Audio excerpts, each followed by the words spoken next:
Saudações, amados irmãos, graça e paz a cada um de vocês. Vamos continuar o nosso estudo sobre os 7 selos. Agora vamos estudar o livro selado. Se você ainda não viu a parte número 1 dessa série sobre os 7 selos, é importante voltar para trás, né? E analise, veja o primeiro vídeo sobre os 7 selos. Né? Nesse primeiro vídeo, abordamos o assunto que toda a cena do capítulo 4 era algo que ia acontecer no futuro. Algo que ia ocorrer depois do ano 96. Não é a entronização de Cristo, como alguns interpretam. Não é.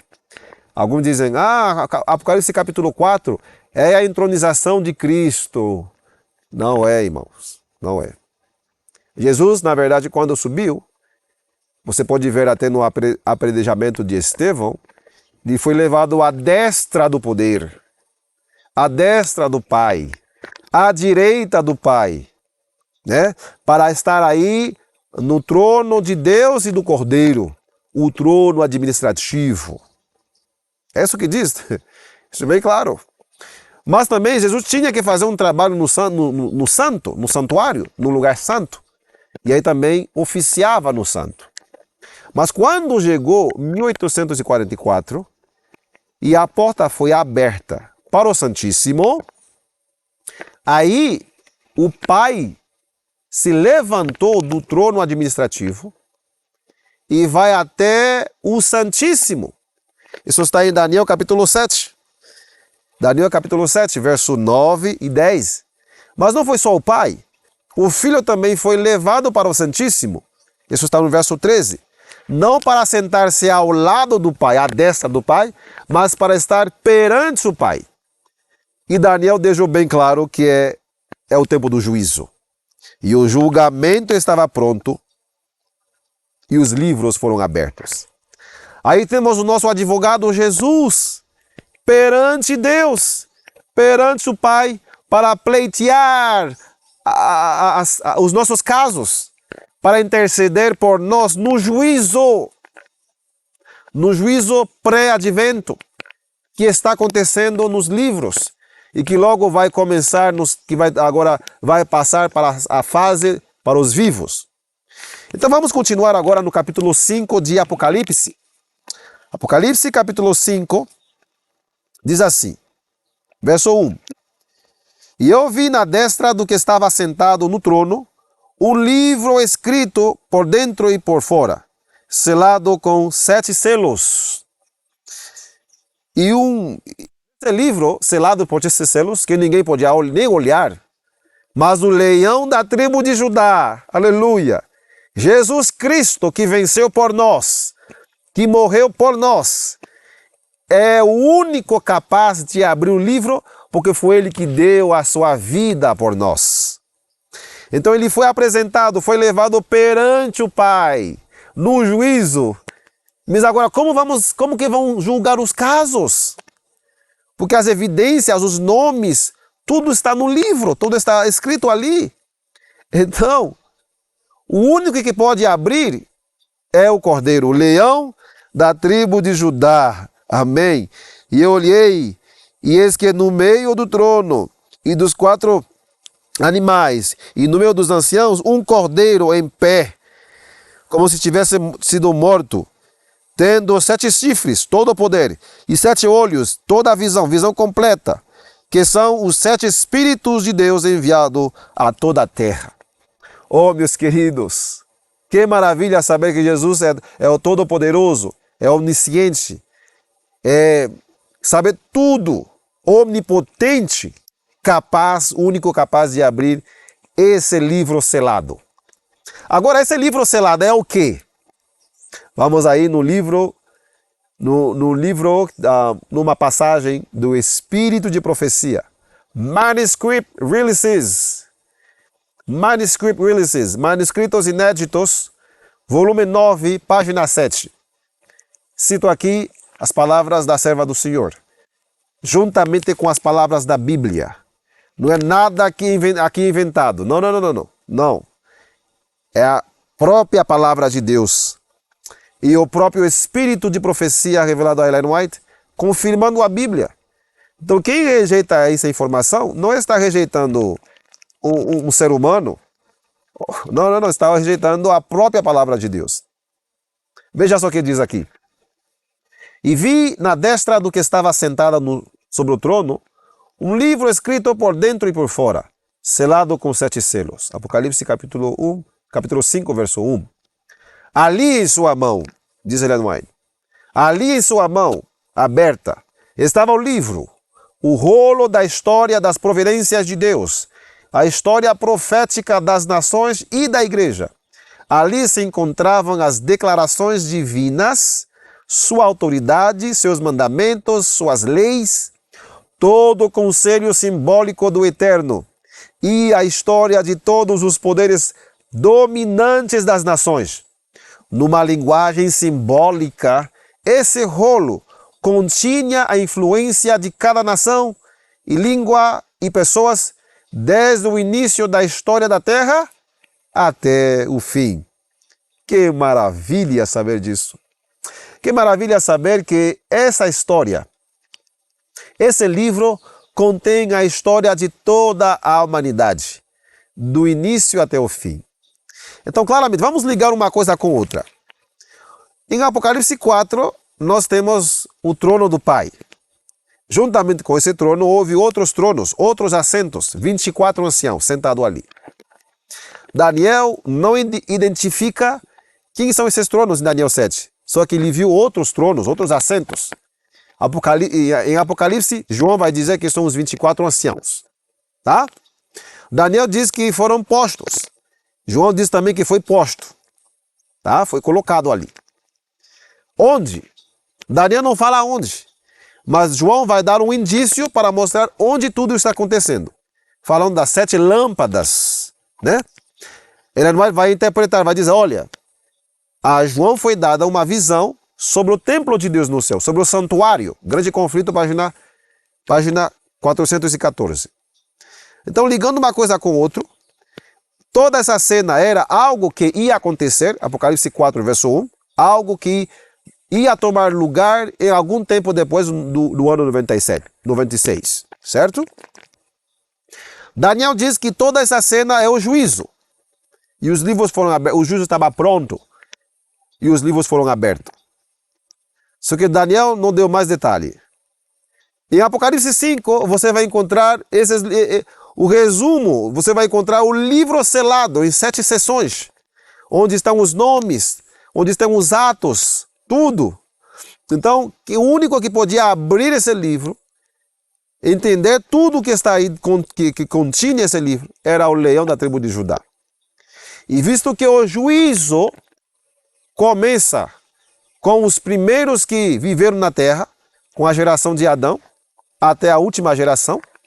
Então esse livro selado contém a história de todos nós. O livro selado dos 7 selos, segundo a Bíblia, segundo a própria inspiração profética na Igreja Adventista do Sétimo Dia, esse rolo, esse livro, né? O rolo, né? O livro selado dos 7 selos. Esse rolo continha a influência de cada nação, língua e pessoas desde o início da história da Terra até o fim. É claro que esse livro simboliza. Claro, esse livro é o livro do Cordeiro. O livro da vida do Cordeiro, aí estão os nomes. Aí estão registros. Só ele pode abrir. Mas, irmão, eu aprendi que esses 7 selos contêm a história da humanidade de Jesus para cá. Então você vai ter que desaprender essa teoria e aprender o que é correto. Esses 7 selos, esse livro selado dos 7 selos, contém a história da humanidade do início até o fim. Então aqui, vamos ver outra citação. Você sabia que a decisão dos sacerdotes, dos judeus lá, de rejeitar Jesus, você sabia que a decisão deles também foi registrada nesse livro? Então, se esse livro contém só a história da igreja cristã, de Éfeso para cá, de Éfeso até Laodiceia, o que tem a ver com a igreja judaica, que não é a igreja cristã, não é Éfeso? Então vamos dar outra citação. Parábola de Jesus, página 156, diz assim: desse modo, os guias judeus fizeram a escolha. Sua decisão foi registrada no livro que João viu na mão daquele que estava sentado no trono, no livro que ninguém podia abrir.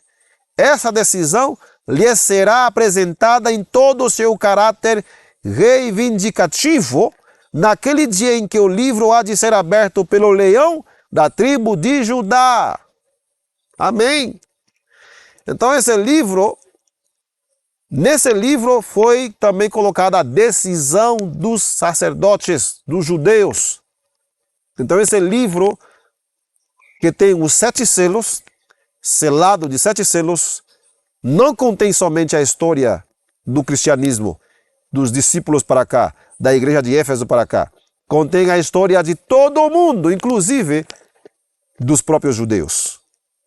Então nessa segunda parte do vídeo, segunda parte do tema sobre os 7 selos, acabamos de desvendar o mistério.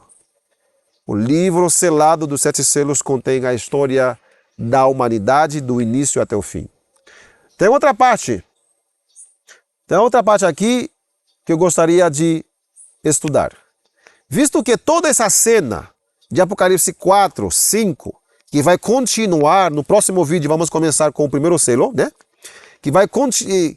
Toda essa cena é a cena do juízo, né? Daniel capítulo 7, verso 10, o julgamento, o juízo. O Pai se assenta, aí tem agora o livro aberto, Jesus vem e abre os livros. Aí você vai ver o conteúdo de cada geração sucessiva. De cada geração, começando com os primeiros que viveram na terra. Isso que diz a palavra de Deus, isso que diz a Bíblia, isso que diz o Espírito de profecia. Esse livro selado de 7 selos contém toda a história da humanidade do início até o fim. Amém, irmãos? Então não pode ser a história da igreja cristã, de Éfeso para cá. Não é. Não é assim que a Bíblia ensina. Não é assim que ensina a história. O julgamento não é só dos cristãos para cá. O juízo de Deus, todos aqueles que vão ser julgados, é do início até o fim. Então daí você vê que é muito coerente a verdadeira interpretação, enquanto a falsa interpretação não resiste à prova. Não resiste, porque é uma interpretação fraca e falsa. Certo? Então esse livro contém a história de toda a humanidade, né? A história da humanidade do início até o fim. Agora, na parábola de Jesus, página 56, você vê que a decisão dos judeus também está registrada nesse livro. Agora vamos no livro O Grande Conflito, página 483, diz assim: ao abrirem seus livros de registro no juízo, é passada em revista perante Deus a vida de todos os que creram em Jesus. Começando pelos que primeiro viveram na terra, nosso advogado apresenta os casos de cada geração sucessiva, finalizando com os vivos. Todo nome é mencionado, cada caso minuciosamente investigado. Aceitam-se nomes e rejeitam-se nomes. Ok? Então aqui você vê, é toda a humanidade, do início até o fim. Então esse livro contém todos os nomes daqueles que vão ser julgados. Todos, do início até o fim, meus queridos. Então não se deixe enganar por falsas interpretações. Cria na palavra de Deus. Resumindo o que nós acabamos de aprender nessa segunda parte, que focou especificamente sobre o livro. Resumindo, a cena de Apocalipse 4 e 5 é a cena do juízo. É a introdução do livro, do juízo. Daniel capítulo 7, verso 9 e 10 E o verso 13 prova isso. É o juízo. O Pai está sentado no trono. Os 24 anciãos é o jurado. Jesus é advogado. Os anjos são as testemunhas, que é sempre quem nos acompanha, né? Os anjos são as testemunhas. Os réus somos nós. Os réus somos nós. O advogado é Jesus. O Pai, nesse caso, é o juiz, assentado sobre o trono maior. O trono agora no santuário, no Santíssimo. Ele é o que vai, né, comandar tudo. Jesus é advogado que está perante o Pai, diante do Pai, não ao lado. No trono administrativo, estava lá ao lado do Pai. No trono do juízo agora, ele está diante, não ao lado, diante do Pai, certo? E as evidências é o livro. As evidências do crime, dos pecados, enfim, tudo o que você cometeu ali, está no livro. Estão todos os nomes, tudo isso. Então é uma cena do juízo normal, comum, normal. Como aqui no Brasil. Né? Não tem um juiz, não tem um advogado, não tem um jurado. Nesse caso, o nosso caso aqui, 24 anciãos. Não tem os réus, que somos nós, estamos sendo julgados. Não tem as testemunhas, tem que ter testemunhas. São os anjos. Não tem as evidências. Não tem o Ministério Público, o acusador Satanás. Que acusa. Satanás acusa. Então é uma questão de juízo. É a lógica, é a Bíblia, história, o espírito de profecia e a própria lógica. A Bíblia, o espírito de profecia, a história, né, e a lógica. Combinando tudo isso, você vai ter uma interpretação correta do livro de Apocalipse. Que tal ver a terceira parte, que vai falar do primeiro selo? Aliás, muitos dizem que esse primeiro selo é Jesus, né, que saiu vencendo para vencer. É o segundo Adão, né? Jesus é o segundo Adão. Na verdade, a Bíblia vai deixar bem claro que não é o segundo Adão, não é Jesus. Se você aprendeu que foi Jesus, então é hora de você desaprender, porque o primeiro selo não é Jesus. A palavra de Deus, Daniel, Apocalipse, até a nossa irmã Ellen White, deixou bem claro que esse livro selado contém a história de toda a humanidade, do início até o fim. Não de Jesus para cá, é do início. Então o primeiro selo não pode ser Jesus, não pode ser o segundo Adão. Tem que ser, de forma clara, o primeiro Adão. Na próxima parte vamos ver todos esses detalhes desse selo. Deus vos abençoe. Até a próxima. Amém.